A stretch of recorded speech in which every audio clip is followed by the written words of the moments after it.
Spoštovane gledalke, cenjeni gledalci, lepo pozdravljeni v dogodkih dneva. Šoštanj bo dobil nov športni park.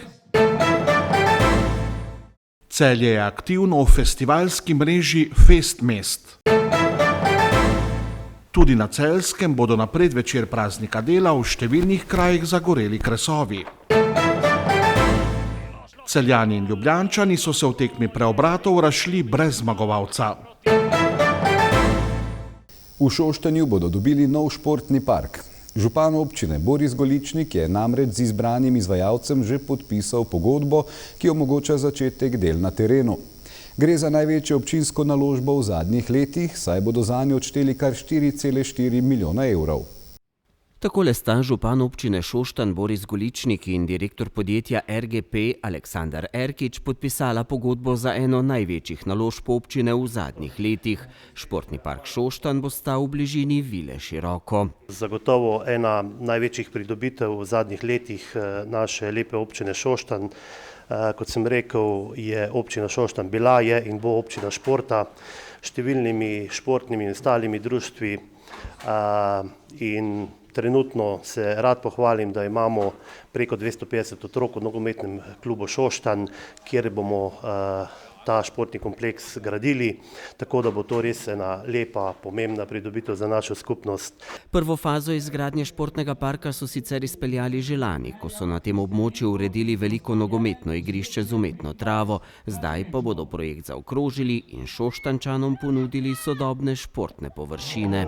Gre pa za velik športni kompleks, veliko igrišče z naravno travo, z zalivalnim sistemom, z tribunami, spremljajočimi objekti in pa drug kompleks so pa igrišča, 2 igrišča za pedel, 2 za tenis, 2 za igrišča odbojko na mivki, otroško igrišče, spremljajoči objekti, seveda razsvetljava, vsa infrastruktura in pa zunanja ureditev v smeri zelenega, trajnostnega, tako da se veselim te pridobitvi, hkrati tudi zato, ker v bližnjo območje nekako je pa prostor, kjer se bojo zdaj selili prebivalci Pohrastnika, ki se morajo seliti zaradi poplavne varnosti. Se pravi, na eni strani dobimo novo naselje, na drugi pa nov športni park in verjamem, da bo oboje v ponos naše lepe občine Šoštanj. Na območju občine deluje okoli 30 športnih društev in klubov.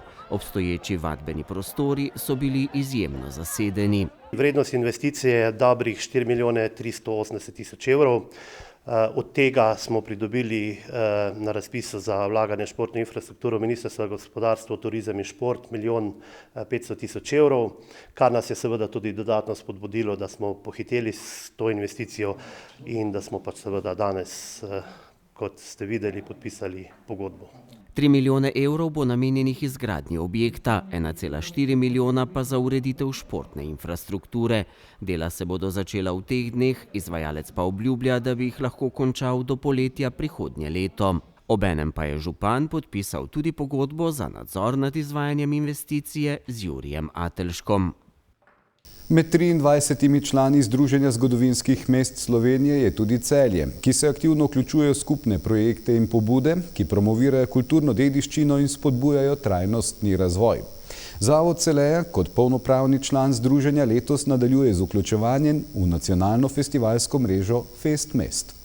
Letos bomo v Festmestu sodelovali s kar 3 dogodki, ki jih bomo v Celju organizirali med 1. majem in 31. avgustom.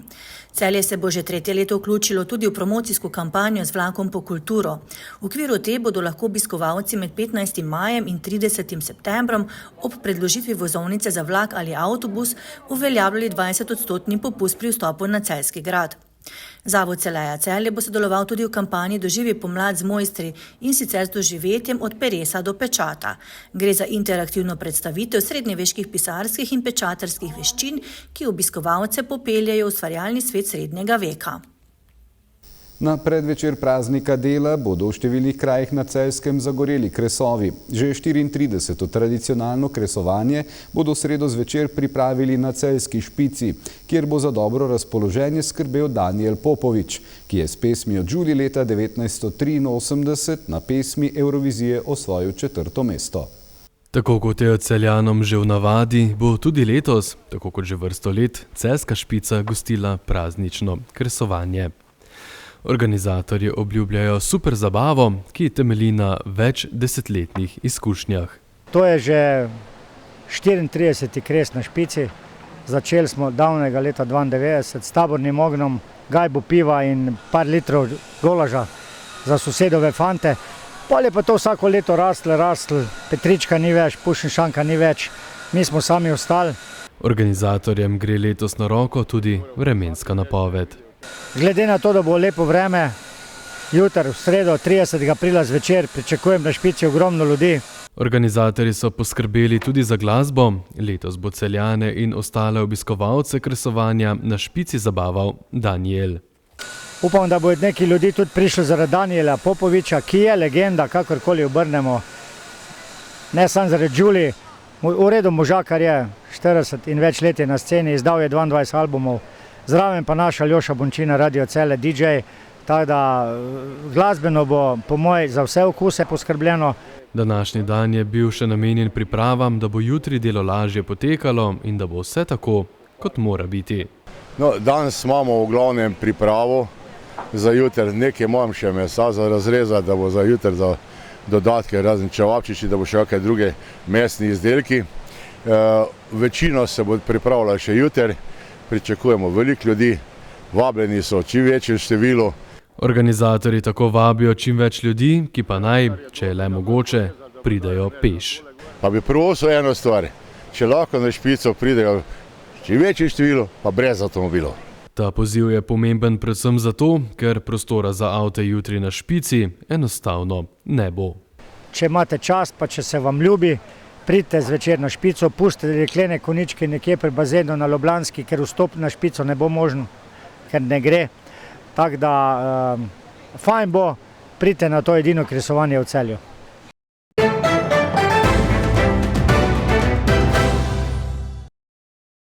Nogometaši Celja in Olimpije so se po obračunu v polfinalu slovenskega pokala le 3 dni zatem na stadionu z Dežele pomerili še za točke državnega prvenstva.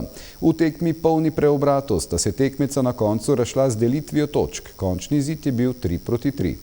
Po četrtkovem izpadu v polfinalu pokala proti Celju so Ljubljančani bolje odprli prvenstveni obračun in po predložku Žordija Goveje ter strelu z glavo Dina Kojiča povedli že v 6. minuti tekme.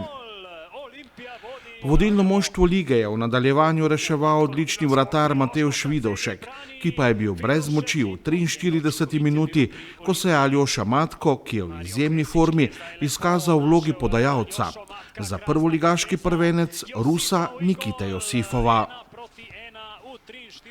V drugem polčasu so Ljubljančani po ogledu posnetka zaradi igranja z roko Karničnika dobili najstrožjo kazen. Zanesljivi izvajalec je bil David Suale. Podobna situacija se je 9 minut kasneje zgodila na drugi strani. Po ogledu posnetka in roki Manuela Pedrena je bil zanesljivi izvajalec najstrožje kazni za Celjane Svit Sešlar. Za popoln preobrat in vodstvo aktualnih državnih prvakov sta poskrbela podajalec Tamar Svetlin in vnovični strelec, nekdanji član Olimpije Aljoša Matko. Nekako je prišel prvi zadetek proti Bravo, ta je bilo nekako vse lažje in od takrat se samo moja forma stopnjuje in stopnjuje. Olimpija je do točke prišla v zadnjih trenutkih sodnikovega dodatka po akciji 2 rezervistov Lasickasa in Floruca. Mislim, da smo si mi zaslužili več to tekmo. Na koncu v zadnjih minutah prejmemo takšen zadetek, pocen zadetek in sigurno je neko razočaranje, ampak smo spet pokazali, da smo v vseh segmentih boljša ekipa. Danes mogoče nismo bili na tej ravni kot prejšnjo tekmo, ampak še skozi smo bili na igrišču, se mi zdi boljša ekipa. Seveda ne morem biti zadovoljen z izidom. Olimpija je 4-krat streljala na naš gol in dosegla 3 zadetke. Analizirali smo situacije, iz katerih smo dobili gole in nikakor ne morem biti zadovoljen z izidom. Ustvarili smo si veliko priložnosti za zadetek, a žal nismo zadeli. Olimpija ima najboljšega vratarja v ligi, ki jim daje stabilnost in varnost. Ne samo na današnji tekmi, ampak skozi celotno sezono. Olimpija je moštvo, ki bo na koncu verjetno prvak in je do današnje tekme na 31 tekmah prejelo 14 golov. Mi pa smo jim v zadnjih 2 tekmah zabili 5 zadetkov. To pove vse o njihovem vratarju, seveda ob tem ne gre zanemariti tudi vloge branilcev. Vesel sem, da smo se tudi danes držali našega načina igre. Moštvo, ki bo prvak, je proslavljalo osvojeno točko.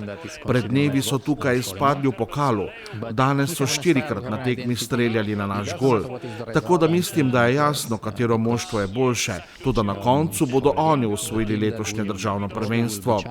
Zame je pomemben način igre, naša identiteta in na to sem izjemno ponosen. Rezultat je velikokrat samo maska. Ko imaš rezultat, se vse skrije za njim. Ko ga nimaš, na dan pridajo številne težave in slabosti. Mi s tem nimamo težav, saj vedno igramo na enak način, ko zmagamo in ko izgubimo. For me, my happiness is not only the result. For me, the happiness is the style and the way how we play. Celjani bodo že jutri v Kopru odigrali zaostalo tekmo državnega prvenstva. Prihodnji ponedeljek pa bodo v 33. prvenstvenem krogu gostovali pri Primorju v Ajdovščini. Na Evropskem prvenstvu v tekvondoju v Sarajevu sta članici športnega društva Hjong Celje, Larisa Žagar Slemenšek v članski in Iva Rakanovič v kadetski kategoriji osvojili naslov evropskih prvakinj. Obe sta vse svoje borbe dobili z rezultatom 4-0. Žagar Slemenškova je v finalu premagala Škotinjo Amy McNair, Rakanovičeva pa njeno rojakinjo Grace Conway.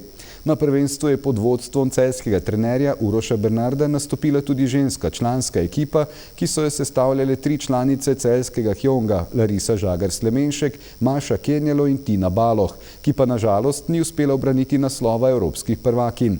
Celjanke so v prvem krogu izpadle proti Irkam, ki so na koncu osvojile srebrno odličje, evropske prvakinje so postale Škotinje.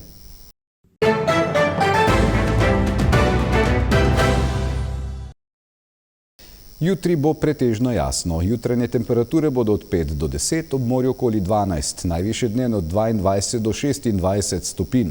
Četrtek in petek se bo nadaljevalo sončno vreme, iz dneva v dan bo še nekoliko topleje. To je bil pregled najzanimivejšega dnevnega dogajanja na Celjskem v oddaji Dogodki dneva. Hvala za pozornost in lep pozdrav do jutri.